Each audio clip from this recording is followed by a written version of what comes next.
আজকে ভগীরথের কথায় আসছে। দেখুন, ভগীরথের বাবা কিন্তু সেদিন ওর বাবাকে নিয়ে খুব একটা বেশি কথা হয়নি। না, ভগীরথের বাবা দিলীপ না, দিলীপ ভক্ত ব্যক্তি ছিলেন, অংশুমানও ভক্ত ব্যক্তি ছিলেন। অংশুমানের পিতা অসামঞ্জস, যে নামটা বলেছিলাম, বিদ্যুতে নাম, উনি কিন্তু একদম হরি বিমুখ ব্যক্তি ছিলেন। এই অসঞ্জমাসকে ওই পিতা সগরের পুত্র, তো সগরকে তেজ্য পুত্র করেছিলেন। ভাবা যায়, এমন পিতাকে ঔরসে এমন পুত্রের জন্ম হয়? ভাগবতে আছে, অনেকে আসে। আমাদের এই আজকে ভগীরথ কত বড় ভক্ত আমরা পাবো। কেন ভক্ত না হলে কোন দেবতা বা ভগবানকে প্রকট করতে পারে না। ভক্ত হতে হবে, ভক্ত হতে হবে। এই গঙ্গাকে আনয়ন করার জন্য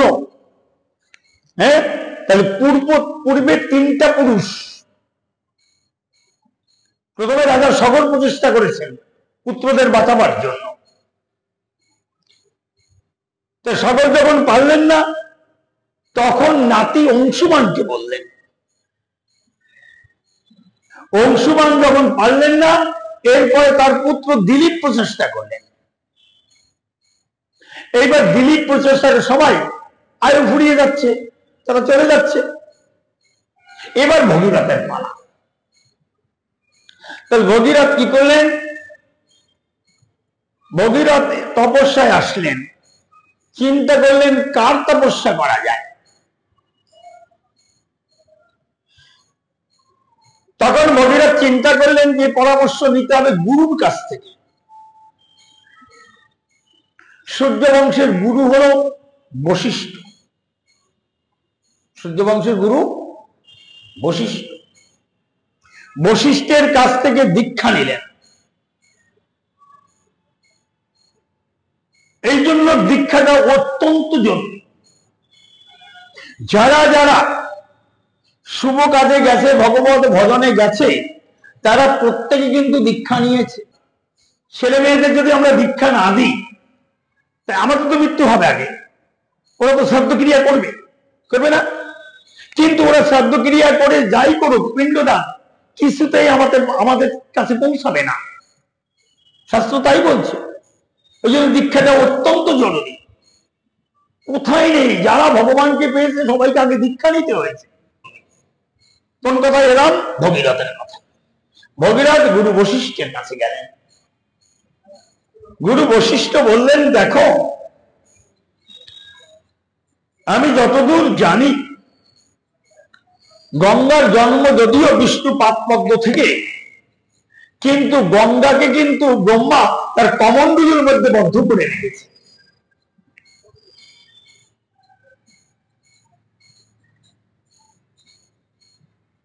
সরাসরি ব্রহ্মার কাছে গেলে সে গঙ্গা দিতেও পারে, নাও দিতে পারে।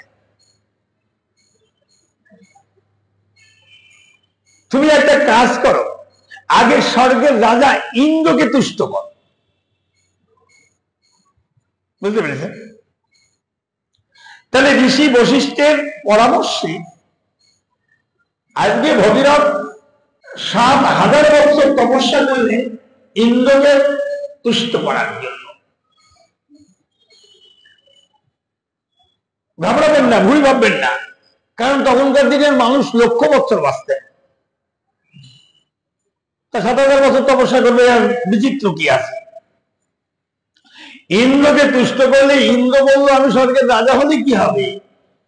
এই ক্ষমতায় আমার নেই যে আমি গঙ্গাকে আদেশ করব তুমি ভগীরথের সাথে মর্তভূমিতে যাও। চিন্তা করলেন কি করা যাবে। তখন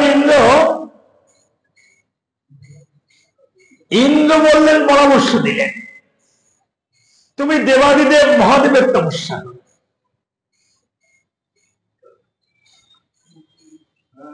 7000 বছর দেবাদিদেব মহাদেবের তপস্যা করেন, মহাদেব প্রকট হল। মহাদেবের ওই একই কথা, আমার এ সামর্থ্য নাই যে আমি গঙ্গাকে আদেশ করতে পারি, কারণ গঙ্গা তো মরতে আসতে চায় না। গঙ্গা কি কেউ খারাপ জায়গায় আসতে চায়? আর এখানে এলে তো পতিত পাবনীতে সবাই আমরা পাপী তাপীরা স্নান করবো, সব পাপ তাতে বর্তাবে, সেখানে এসব দায় নিতে যাবে। তখন দেবাদিদেব মহাদেব বললেন, তুমি একটা কাজ করো, তিনি যার চরণের দাসী, কার চরণের দাসী? গঙ্গা, জানেন আপনারা? লক্ষ্মী ঠাকুরানী কার চরণের দাসী? বিষ্ণু। বিষ্ণু 3 পত্নী, এটা ব্রহ্মবৈবর্ত পুরাণে আছে, এখানে উল্লেখ করে দিয়েছে। ভগবান নারায়ণের 3 পত্নী, শুধু লক্ষ্মী নয়, সরস্বতী এবং গঙ্গা। সরস্বতী এবং গঙ্গা, লক্ষ্মী, সরস্বতী, গঙ্গা 3 জনই ভগবান নারায়ণের পত্নী। কি তাহলে আসলে লক্ষ্মী আর সরস্বতী আর গঙ্গা, তাহলে এদের অবস্থান এক জায়গায়। লক্ষ্মী যদি আমাদের মা হয়, ব্রহ্মাণ্ডের মা হয়, তাহলে গঙ্গা কি হয়? মা, নারায়ণ পত্নী। তাহলে তাকে কি শিব আদেশ করতে পারে? সামর্থ্য আছে? শিব আদেশ করতে পারে শিবানীকে, গৌরীকে, পার্বতীকে। কি? কারণ গঙ্গা তো তার মা, আমাদের মা, 33 কোটি দেবদেবীর মা। লক্ষ্মী যেমন মা, গঙ্গা তেমন মা। তার মাকে পুত্র আদেশ করতে পারে নাকি? তাই শিব বলে দিলেন, তুমি যদি গঙ্গাকে মর্তে আনতে চাও, ভগীরথকে বললেন, তাহলে তুমি নারায়ণের তপস্যা করো। প্রেম সে বলো। সমস্ত শাস্ত্র, আমাদের অষ্টাদশ পুরাণ, 10টি উপপুরাণ, সংহিতা, গীতা, যা যা আছে আমাদের সবকিছু মন্থন করে প্লাস মাইনাস করে এগোতে এগোতে গিয়ে দেখবেন, গিয়ে লক্ষ্মীনারায়ণে মিলবে। এবার লক্ষ্মীনারায়ণের পরে যদি আপনি এগোতে চান, গিয়ে দেখবেন রাধা গোবিন্দে মিলবে। প্রেম সে বলো।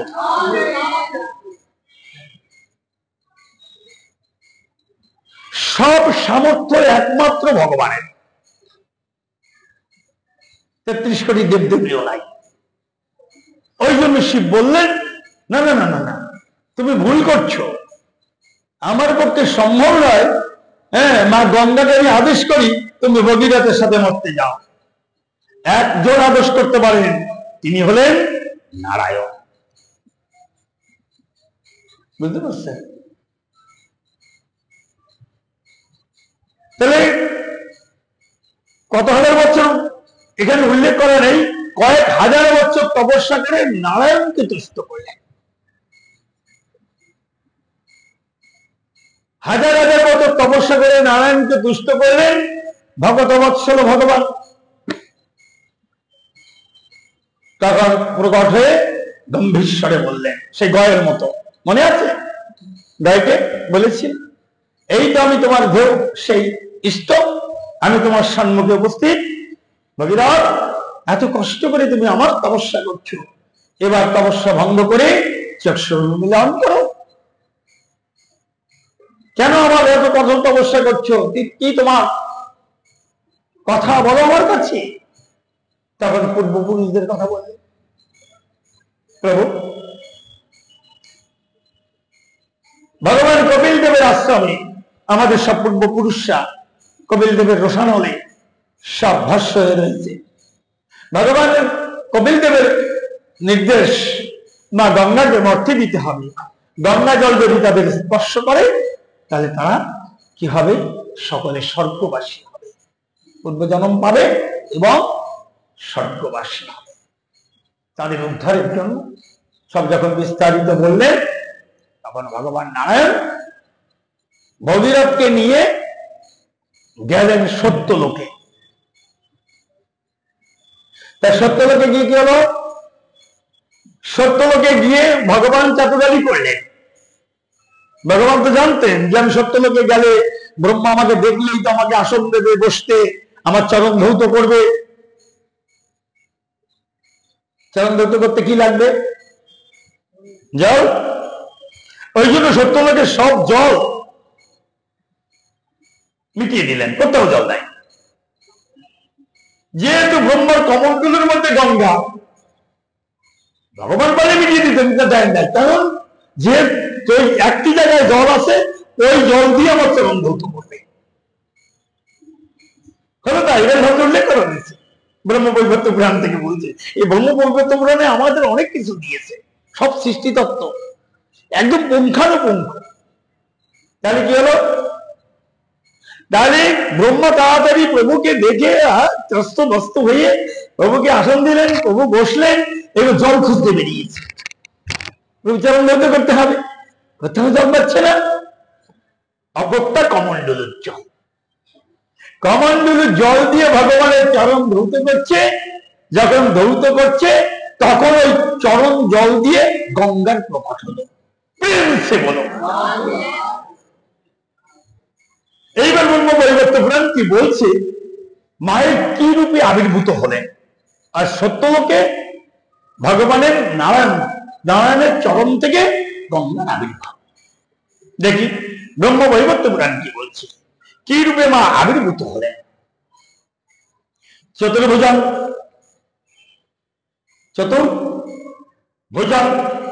ত্রিনেত্রাঞ্চ,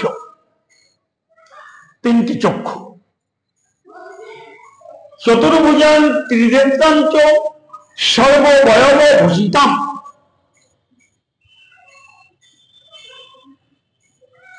চতুর্ভুজ, ত্রিনেত্র এবং সর্ব অঙ্গ অলঙ্কারে ভূষিত। তারপরে কি বলছে? রত্নকুম্ভান সিদ্ধম্বজান বরদাম ভয় প্রদান। কি বলছে? চারটি হাতের মধ্যে একটা ভুজ, মানে একটা হাত, এইভাবে জগৎকে অভয় প্রদান করছে। একটা হাত জগৎকে অভয় প্রদান করছে। তো আমি আছি, তোমরা আমার শরণাপন্ন হও, আমি তোমাদের রক্ষা করব, অভয় দান, আশীর্বাদ। তারপরে ঈশ্বরকে কি বলছে? শ্বেত বস্ত্র পরিধানা। পরিধানে কেমন বস্ত্র? সাদা, সরস্বতীর মতো শ্বেত বস্ত্র পরিধানা। মুক্তামণি বিভূষিতা, মণি মুক্তা দিয়ে সর্ব অঙ্গে অলঙ্কারে ভূষিত। তারপরে কি আছে? তত ভেদ সুরূপাঞ্চ চন্দ্রাজিত সমপ্রভৈ চামরৈ বীর্যমাঞ্চ শ্বেত ছত্রপ সবিতাম সুপ্রসন্নান সুবদানান করুণাদ্র নিজ অন্তরান। ঠিক করছি। তার দুইজন সেবিকা, মা গঙ্গার দুইজন সেবিকা দুই দিকে দাঁড়িয়ে চামর বেদন করছে। এই জন্য এখন উল্লেখ করে দিলেন চামরই বীর্যমাঞ্চ, তারা চামর বেদন করছে। শ্বেত ছত্র শোভিতা, একজনের সাদা বর্ণের ছাতা তার মস্তকে ধারণ করে রেখেছে। গঙ্গার মহিমা। আসলে লক্ষ্মী ঠাকুরানী গঙ্গা একই, বিষ্ণু পত্নী, কোনো ভেদ নেই। শ্বেত ছত্র শোভিতাম সুপ্রসন্নান সুবদনান, হাসি মাখা বদন, হাসি মাখা বদন। করুণা, করুণা আর্দ্র যা অন্তরা, জগতের প্রতি তার করুণাময় দৃষ্টি। এই হচ্ছে মা গঙ্গা। মা গঙ্গা কি অতীত প্রবলী গঙ্গা কি? শাস্ত্র কি বলছে জানে? ভারত ভূমি এত পবিত্র কেন? বলছে জিস দেশ মে গঙ্গা বইতি হ্যায়। এটা বই বেরিয়েছিল না, হিন্দি বই। বাংলায় বলছে যে দেশে গঙ্গা বয়ে যায়, গঙ্গা সব দেশে বয় না, একমাত্র ভারতবর্ষে। আর ভারতবর্ষ নাম শুধু এই দেশটার নাম, পৃথিবীতে আর কোনো ভারতবর্ষ নেই। মাতা বলে কোনো দেশের নাম নেই, কোনো দেশের নাম নেই। আমেরিকাকে মাতা বলে না, জাপানকে মাতা বলে না, রাশিয়াকে মাতা বলে না, আর পাকিস্তান তো বাদ যায়, ও তো অসুরের দেশ। একমাত্র ভারত মাতা। প্রেম সে বলো ভারত মাতা কি?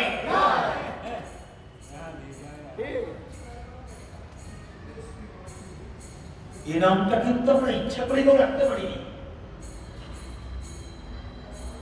এটা তার করুণা, হ্যাঁ, এটা তার করুণা। কোন দেশের কি নাম হবে সেটা ভগবান সিলেক্ট করে। কি শাস্ত্র বলছে একটা গাছের পাতাও তার ইচ্ছা ব্যতিরেকে নড়ে না। তাহলে ভারতবর্ষের নাম, ভারত মাতার নাম কি তার ইচ্ছা ব্যতিরেকে হয়েছে নাকি? সরস্বতী মাতা কোন দেশে বয়ে যায়? ভারতবর্ষে বয়ে যায়। আর ইংল্যান্ডে সরস্বতী মাতা আছে টেমস নদী। কি নদী? টেমস। ওই যে ওদের লন্ডনের, আমাদের যেমন কলকাতা রাজধানীর পাশ দিয়ে গঙ্গা গেছে, ওদের রাজধানীর পাশ দিয়ে টেমস নদী গেছে। টিএনএস ইংলিশে বলে। ওটা কি মাতা? না, সমস্ত মাতা যত নদী আছে, নদ আছে, সব ভারত নদী। এই জন্য এই ভূমি এত পবিত্র, পুরো পবিত্র। এই একটি জায়গায় একটি রাস্তা, সনাতন ধর্ম যাজনা করে জীব হরিপদ পথে পৌঁছাতে পারে। আর কোন ধর্মে হরিপদ পথে পৌঁছাবার কোন রাস্তা নাই। প্রেম সে বলো অহংকার। আমাদের 32 ইঞ্চি ছাতি ফুলিয়ে, বিশেষ করে এখন বাঙালি আমরা বলতে পারি আমাদের ঘরে ভগবান এসেছে। এত ছাতি ফুলিয়ে বলতে পারেন আমি সতী মাতা, আমার ঘরে নিতাই গৌর এসেছে। কিন্তু আমেরিকা, জার্মান, জাপান থেকে যারা ইস্কন ভুক্ত হয়ে বা গৌরী মঠ ভুক্ত হয়ে হরিভজন করছে, সে কোনো মাতা বলতে পারবে না যে আমার কোলে নিতাই গৌর জন্ম নিয়েছে। বলতে পারবে? পারবে না। আপনারা পারবেন। আমরা সতীমা, আপনারা বলতে পারবেন। কিন্তু ওই ইংল্যান্ড, জার্মান, জাপানবাসীরা বলতে পারবেন আমি সতীমা। সতীমা হওয়ার চেষ্টা করছে তারা। এটা আমাদের অহংকার, আমাদের গর্ব। আর আমরা যদি সেই নিতাই গৌরের কথা না বলি, আমরা যদি সেই নিতাই গৌরের পথ অবলম্বন না করি, তাহলে এর মতো দুর্ভাগ্য আর কি আছে বলুন তো দেখি। তাহলে কি হলো? তাহলে মা কি অপরূপ রূপে প্রকাশিত হলেন। চতুর্ভুজ, ত্রিনেত্র, 13 সর্ব অঙ্গে অলঙ্কারে ভূষিত এবং শুভ্র বসন, সাত বসন, অপরূপ। এটা তার ছবি দিয়ে দিয়েছে। এই রূপে প্রকাশিত হলেন এবং তার দাস চারিদিকে দাস দাসীরা, কেউ চমরগাজন করছে, কেউ শব্দ ধরছে। কে? এও এক লক্ষ্মী। লক্ষ্মী ধন প্রদান করে ইনি জীবের পাপটা হরণ করে জীবকে নারায়ণের পথ পথে পৌঁছে দেয়। ক্ষমতা কম, এটাই আসল ক্ষমতা। এটা আসল ক্ষমতা। আসি আমরা এই হলেন মা গঙ্গা আবির্ভূত হলেন। গঙ্গা যখন আবির্ভূত হলেন, ওই যে দেবাদিদেব মহাদেব বলে দিয়েছিলেন তাকে একজনই নির্দেশ করতে পারেন, তিনি প্রভু নারায়ণ। তখন নারায়ণ বললেন, গঙ্গা তুমি ভগীরথের সাথে মাত্র ভূমিতে যাও, ওদের পূর্বপুরুষ, ওর পূর্বপুরুষ ৭,০০০ পুত্ররা, ৬০,০০০ পুত্ররা আজ সাগরের তলায়, হ্যাঁ, আমারই এক কলেবর, হ্যাঁ, কবি রূপে তাদেরকে ভাষ্য করা হয়েছে।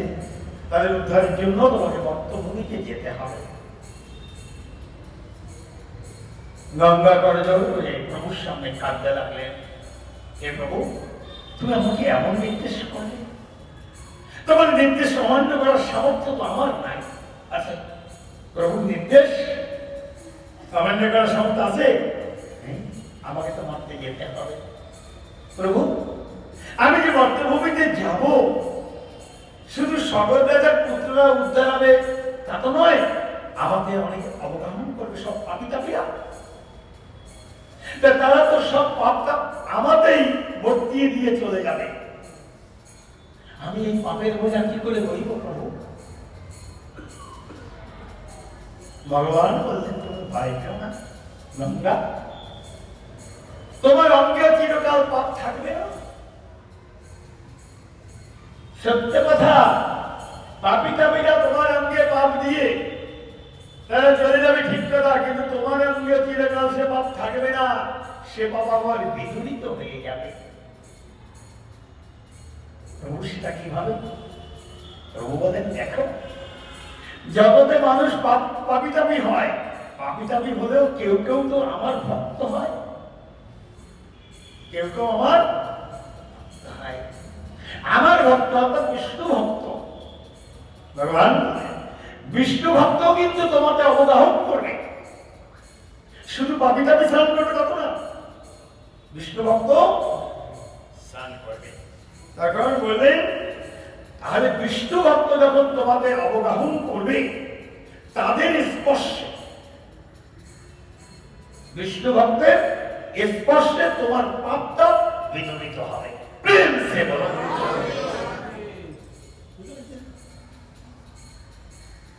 ভগবান নারায়ণ আশীর্বাদ করেন। তা বললেন, প্রভু, ভক্তের এত মহিমা, তোমার ভক্তের এত মহিমা যে পাপটা আমি ইচ্ছা করে দূর করতে পারবো না, সেটা বৈষ্ণব বা ভক্ত, ভগবানের ভক্তের স্পর্শে দূরীভূত হবে। বলছে, গঙ্গা, আমার তো প্রতিশ্রুতি দেওয়া আছে। কি প্রতিশ্রুতি? আমার সতত ভক্ত হৃদয়ে বাস, আমি সতত ভক্ত হৃদয়ে বিশ্রাম করি। কি ভগবান পরমাত্মা রূপে দেবতাদের মধ্যে আছে, অসুরের মধ্যে আছে, ভালো মানুষের মধ্যে আছে, সাধুর মধ্যে আছে, অসাধুর মধ্যে আছে, আছে না? ভগবান বললো, আসি আমি পরব্রহ্ম রূপে, ঠিক কথা, কিন্তু আমি যে বিশ্রাম করি, বিশ্রাম তো শান্তি। অনেক কাজ করে আমরা ক্লান্ত হয়ে যাই, তারপর কি করি? বিশ্রাম। ওটা তো শান্তি। বলে, আমি শান্তি পাই ভক্ত হৃদয়, অভক্তের হৃদয়ের মধ্যে শান্তি পাই না, থাকতে হয় তাই থাকি। কেন অভক্তের হৃদয়ে শান্তি পাই না? কেন? কারণ অভক্তের হৃদয় তো অশান্ত। অভক্তের হৃদয় কাম কামনা কাঞ্চন, দিন রাত্রির এই বাসনা। হিরণ্যকশিপুরের হৃদয়ে কেন ভগবান থাকতে পারছেন না? সে ত্রিভুবন জয় করবে, সে স্বর্গলোক জয় করবে, এত রাজা হবে, ওই হবে, সে মনটা অত্যন্ত উঁচা করে। কি ওইখানে বিশ্রাম করা যায়? যার মধ্যে কোনো চাওয়া পাওয়া নেই, বললাম কিচ্ছু চাওয়া পাওয়া নেই, শুধু ভগবানকে চাওয়া পাওয়া, তার হৃদয়ে ভগবান বিরাজ করে। তাই ভগবান বললেন, আমার ভক্তের হৃদয়ে সতত মম বিশ্রাম। প্রকৃতপক্ষে ভক্তের হৃদয় থেকে আমি বক্তব্য দূর করবো। প্রেম সে বলো। এইবার গঙ্গা রাজি হলেন। এবারে গঙ্গা রাজি হলেন। তাহলে কি করলেন? যখন গঙ্গা প্রভু নারায়ণকে প্রণাম করে বললেন, প্রভু নারায়ণ, তোমার যখন আদেশ, হ্যাঁ, তাহলে আমি এবার যাবো মরতে। যেই রাজি হলেন, ভগবান একটা শঙ্খ ভগীরথের হাতে দিলেন, ব্রহ্মা একটা রথ দিলেন। ব্রহ্মা বললেন তুমি এই রথে চলো, এখান থেকে ব্রহ্মলোক থেকে তুমি রথে করে অগ্রে অগ্রে যাবে, শঙ্খ ধ্বনি করবে ভগবানের দেওয়া শঙ্খ, আর গঙ্গা অতি পাবন গঙ্গা তোমার পিছনে পিছনে দাঁড়িত হবে। কি করে বলেছে না বেঁচে যায়, আপনারা তো অনেক কিছু পারেন ভগবানের ভক্তরা, ওইটা তো ধরে রাখতে পারেন। হরে কৃষ্ণ নাম যেটুকুই হোক আজকে এটা ফিনিশিং দিয়ে যেতে হবে। এই এক বাবা আমার কাছে প্রশ্ন রেখেছে, মানে প্রশ্ন মানে জানতে চেয়েছে ঠাকুর হরিদাসের লীলাটা। সুতরাং আজকে এখানে বিশ্রাম দিয়ে দেবো। ভগীরথের গঙ্গা আনয়ন খুব সংক্ষেপে। তাহলে কি হলো, তাহলে আপনারা যদি অনুমতি করেন তাহলে আগামী দিন কিন্তু হরিদাসের, হরিদাস মানে কোন হরিদাস বুঝতে পারছেন তো? হ্যাঁ হ্যাঁ, গঙ্গা তো আসবে, অবশ্যই আসবে। হ্যাঁ, সেটুকু যদি নাম হয় হবে, না হয় না হবে। আমি শতাব্দী গেলেও যাবো, আজকে মধ্যে আসবে। কি কি ভাবে আসবে, কোথায় কোথায় কি করবেন মা, খুব ইম্পর্টেন্ট। আচ্ছা আসে, তাহলে গঙ্গাকে আনয়ন করবে ভগীরথের ওখান থেকে, ওই মানে সত্যলোক থেকেই গঙ্গার প্রবাহ। প্রকৃতপক্ষে গঙ্গা কিন্তু এই সত্যলোক থেকে, এই যে উপরে 7টা তল আছে, সব 7 তলে কিন্তু গঙ্গা, 7টা তলে গঙ্গা, সব এক এক তলে এক এক রকম নাম। স্বর্গের নাম অলকানন্দা, স্বর্গের নাম হচ্ছে গঙ্গা অলকানন্দা। আরে নিয়ে এসে এইবার যখন উনি স্বর্গ থেকে মর্তে পড়বেন, তখন ভগীরথকে বললো, বা ভগীরথ এই উপরের তলগুলো তো আমার প্রভাব সহ্য করতে পেরেছে, কিন্তু তুমি যে মর্তলোকে নেবে, মর্ত ধরনী আমার বেগ সহ্য করতে পারবে না। ধরনী আমার বেগ সইতে পারবে না। তাহলে কি করা যাবে? তাহলে ভগীরথ বললো, মা তুমি তাহলে একটা জায়গা থেকে পাহাড় টাহাড়ের উপরে পড়ো, অন্তত পাহাড় টাহাড় দিয়ে যাতে তোমাকে পাতালে যেতে না হয়। তুমি মর্তভূমিতে থাকো, তুমি মর্তভূমিতে না থাকলে অন্তত একটা ধারা যদি তোমার না থাকে, তাহলে তুমি সাগরে নিতে পারবো না। তাই মা বলছে, শোনো, এই যে আমি যে মর্তভূমিতে পড়বো, আমি তাহলে একটা কাজ করি, আমি সুমেরু পর্বতে পড়ে দেখি কি অবস্থা হয়।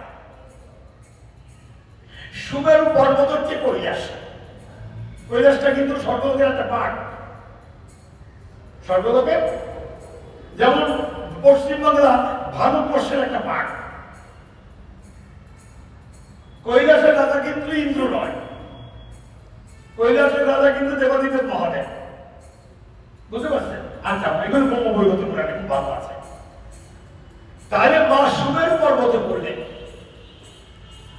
সুমেরু পর্বতটার নিচেটা 60 যোজন, উপরটা 30 যোজন ব্যাসার্ধ, কলকি ফুলের মতো। নিচেটা 60 যোজন, উপরটা 30 যোজন, উপরটা সরু, নিচেটা চওড়া। ওই পর্বতের উপরে পড়লেন, সেই পর্বত রক্ষা করতে পারলেন না। একটা ধারা সুমেরু পর্বতের ভিতর থেকে পাতালে চলে গেলেন, তার নাম হলো পাতালে গঙ্গা। প্রেম সে আর একটা ধারা এখানে মর্তভূমিতে আসবার জন্য ঘোরাফেরা করছে, কিন্তু সুমেরু পর্বত থেকে বেরোতে পারছে না। ভগীরথ বাইরে বসে তপস্যা করছে, 12 বছর তপস্যা। আমার মা গঙ্গা, ও মা তুমি যদি এখান থেকে বেরিয়ে না আসো, আমি তো গঙ্গা সাগরে নিতে পারবো না তোমাকে। 12 বছরের পরে মা দৈববাণী করলেন, আমি যে এখান থেকে নির্গত হবো, প্রথম কথা হচ্ছে হস্তি, ঐরাবত হস্তি এসে যদি সুমেরু পর্বত চিরে দেয়, তবে এখান থেকে ধারা মর্তভূমিতে প্রকাশিত হবে, না হলে কিন্তু আমি এখানে মন্ত্র থাকবো। ও মা আমাকে কি করতে হবে? গঙ্গাকে আনতে কি কষ্ট করতে হচ্ছে বাবু। এবার তুমি ইন্দ্রের ধ্যান করো, ঐরাবত হস্তি ইন্দ্রের আন্ডারে। ঐরাবত হস্তি ইন্দ্রের আন্ডারে। আবার ইন্দ্রের তপস্যা করে ইন্দ্রকে তুষ্ট করতে হলো। ইন্দ্র ঐরাবত হস্তি আনলো। এখানে বেশি বিশ্লেষণ যাবো না, ঘড়িকাটা দ্রুত চলছে। হ্যাঁ, না না, তাতেই পৌঁছাতে মুশকিল হয়ে যাবে। মা গঙ্গায় বিশেষ বিশেষ কথাগুলো বলে যেতে হবে। ইম্পর্টেন্ট কথা, ঐরাবত হস্তিকে নিয়ে এলো। ঐরাবত হস্তিকে আনার পরে ভগীরথ ওই পাহাড়ের বাইরে থেকে বলছে মাকে, ও মা, ঐরাবত হস্তি এসেছে, এইবার কিন্তু তোমার পাহাড় চিনে দেবে হাতির দাঁত দ্বারা। তোমার এবার যে ধারা, এবার আবার ভূমিতে পড়ে আবার পাতালে চলে যাবে না তো? তখন বলছে, হ্যাঁ, আমি যা দেখছি ধরনী এ ধারা আমার সহ্য করতে পারবে না। ওমা, তাহলে উপায় কি? বলছি, উপায় একটা আছে। আমার এই ধারা, এই বেগ ধারণ করতে পারবে একজন, তিনি হলেন দেবাদিদেব মহাদেব। সুমেরু পর্বত থেকে তারপরে আবার দেবাদিদেব মহাদেবের তপস্যা। দেবাদিদেব মহাদেবের তপস্যা করতে কৈলাসে বসে, তখন দেবাদিদেব মহাদেব অতি অল্প তুষ্ট হলেন যে ভগবানকে তুষ্ট করেছেন, যাকে ডাকবে সেই আসবে। এগুলো খুব স্বল্প সময় হচ্ছে। ইন্দ্রের তুষ্ট, এবার শিবের তুষ্ট।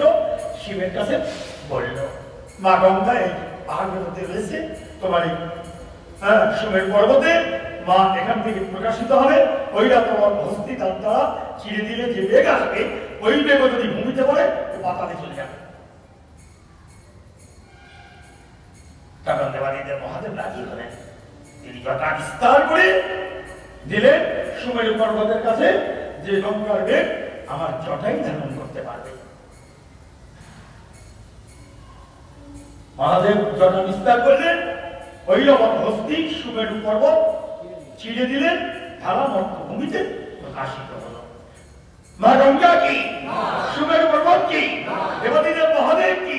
গঙ্গাকে আনতে কার কার কত ভূমিকা ভাবো।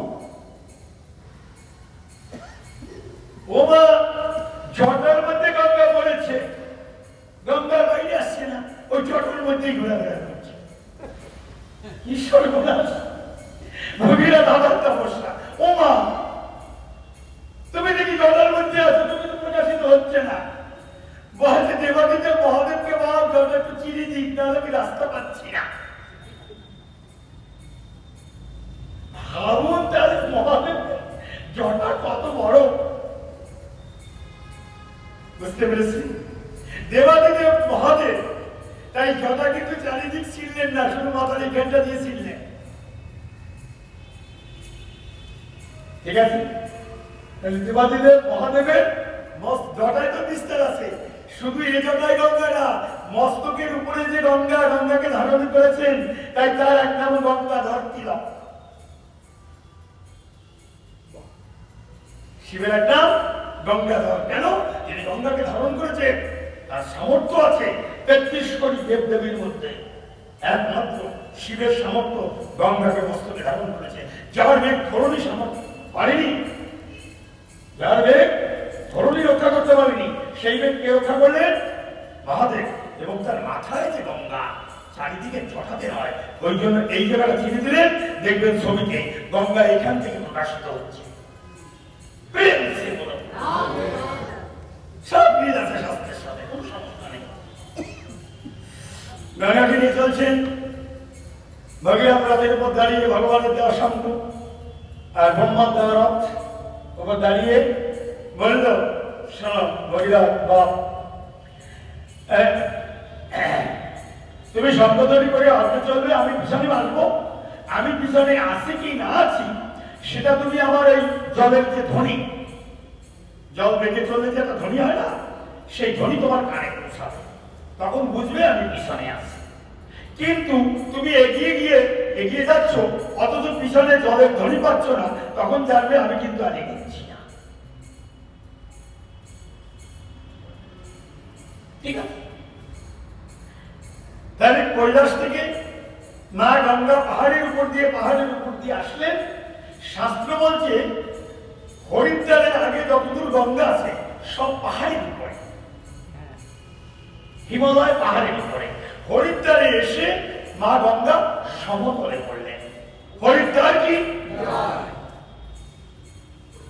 হরিদ্বার এসে সমতলে পড়লেন। তাও তো সমতল নয়, কি স্রোত, ওখানে তো জোয়ার ভাটা যায় না।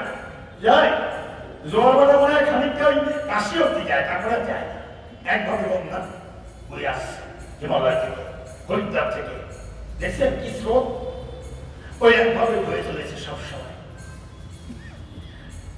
হরিদ্বারের পরে ওখান থেকে আসলে আর বেশি বিশ্লেষণে যাবো না। চন্দ্রমণির স্থান, চন্দ্রমণি কুটি করে তপস্যা করছেন, তার পাশ দিয়ে ভগীরথ নদ দিয়ে চলেছে মা গঙ্গা আসছে। ওই মা গঙ্গার ওই কল কল ধ্বনি, কল কল ধ্বনি শুনে চন্দ্রমণি তাকিয়ে দেখছে, ও বাবা, উনি তো ক্রীড়াদর্শী, ও গঙ্গাকে নিয়ে আসছে ভগীরথ, তাহলে আমার তো কুটির ভাসিয়ে নিয়ে যাবে।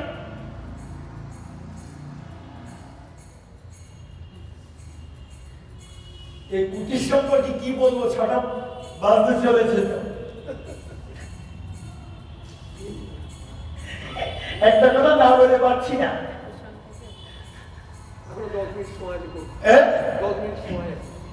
শুনুন শুনুন, এদের ভজন কুটির সম্পর্কে জানেন?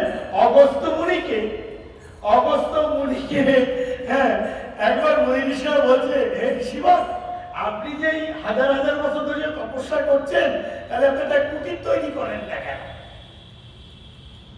মাথায় রোদ্দুর পড়ে, জল পড়ে, বৃষ্টি পড়ে, তাহলে আপনি একটা কুটির তৈরি করেন না কেন? ঋষি অগস্ত্য মুনি ঋষিদের বলছে, দেখুন, আমি মানে ধ্যান থেকে দেখতে পেলাম আমার আয়ু মাত্র 4 যুগ। মাত্র কতটা? 70 তেতা দাবর করি। এই যে বয়স 4 যুগের, এটুকুই আমার আয়, মানে এটুকুই আমার আয়। অগস্ত্য মুনি 4 যুগ বাঁচবে, তাতে এটুকু আয়, আর আমরা 60-70 বাঁচবো, অনেক আয়। তাহলে কুটির বাঁধতে যদি আমার সময় চলে যায়, জীবনের আয়ুটা এতটুকু, কুটির বাঁধতে যে সময়টা চলে যাবে, সেই সময়টা তো আমার হরিভজন হবে না। সুতরাং কুটিরের কোনো দরকার নাই।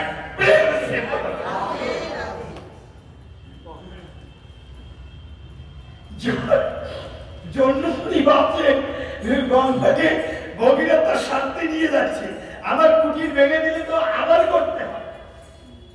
সে সময় কোথায়? কোনো দরকার নেই, গঙ্গাকে আমার পেটের ভিতরে রেখে দিই।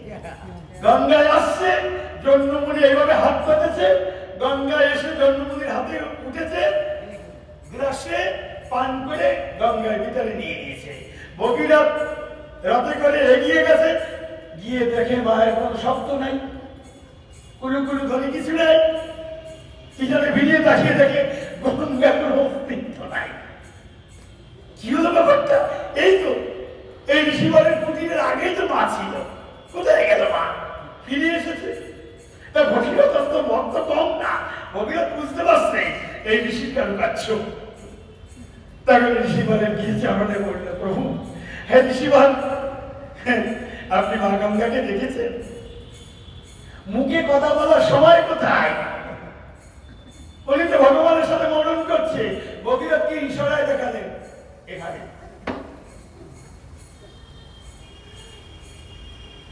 বুঝতে পারছেন? এখন ভগীরথ করজোর করে কান্নাকাটি করছে, আপনি মা গঙ্গাকে প্রকাশিত করুন, না হলে তো আমার বংশ উদ্ধার হবে না। আমি কত কষ্ট করে মাকে এনেছি ধরাতে। বললেন, না, বলেনি কখনই তুমি আমার নেই, তোমার মা আমার কুটির ভাসিয়ে নিয়ে যাবে, কে আবার সব কুটির করবে? তখন বলছেন, মাকে প্রার্থনা করবো, মা তোমার পাশ দিয়ে যাবে, কিন্তু তোমার কুটির সে ভাসিয়ে নেবে না, আপনি প্রকাশিত করেন। এবার জন্মমণি বিচার করতে লাগলেন, আমি যদি পেটে থেকে কারণ মূত্রদান বা মহদান, সেখান থেকে তো মাকে প্রকাশ করা যাবে না। তা প্রকাশিত হতে পারে মুক্তি। কত কথা এখানে বিচার করতে লাগলেন। ভক্ত ব্যক্তি তো, আর মাত্র লক্ষ্মী সরস্বতী,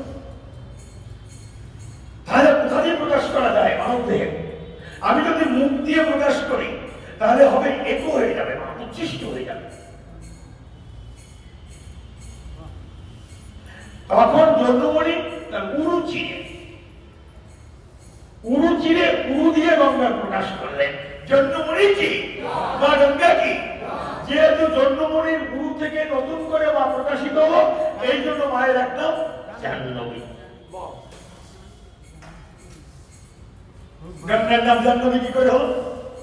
যেহেতু জন্মমণির উরু থেকে আবার নতুন করে প্রকাশিত হলো, তাই তার নাম হলো জাহ্নবী।